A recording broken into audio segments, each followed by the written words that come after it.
Hi viewers, welcome to Saima Review.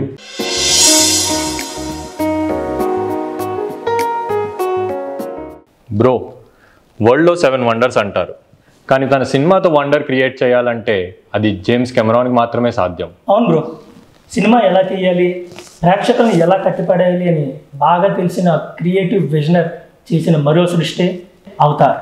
The way of water, ఒక visual treat.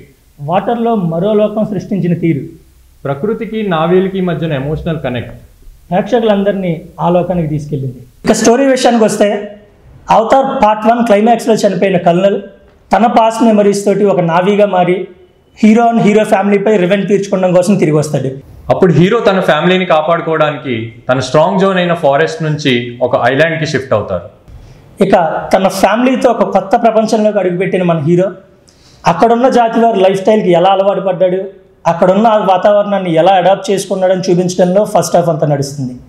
ఇక second half విషయానికి వస్తే, safe జోన్లో ఉన్న హీరోని బయటికి రప్పించడానికి కల్నల్ చేసే అటాక్, దానికి మన హీరో వాళ్ళ ఫ్యామిలీతో ఇచ్చిన కౌంటర్ అటాక్. ఇంకా పర్ఫార్మెన్స్ విషయానికి వస్తే, లీడ్ క్యారెక్టర్స్తో పాటు సపోర్టివ్ క్యారెక్టర్స్ కూడా చాలా మంచి పర్ఫార్మెన్సెస్ ఇచ్చారు అండ్ చాలా లైవ్లీగా అనిపించారు. ఈ సినిమాలో హైలైట్ అంటే లాస్ట్ 45 minutes హీరోకి కల్నల్కి మధ్య వాటర్లో జరిగే యాక్షన్ సీక్వెన్సెస్ అండ్ అవి క్రియేట్ చేసిన ఎమోషన్స్ ప్రేక్షకులందరినీ చైర్స్లో కట్టిపడేసాయి. ఇక సినిమా ప్లస్ పాయింట్స్కి వస్తే, జేమ్స్ కెమెరాన్ తన డైరెక్షన్, తన స్క్రీన్ ప్లే, తన production values all up to the mark. ఇక ఈ సినిమాలో ఉన్న only minus point cinema run time.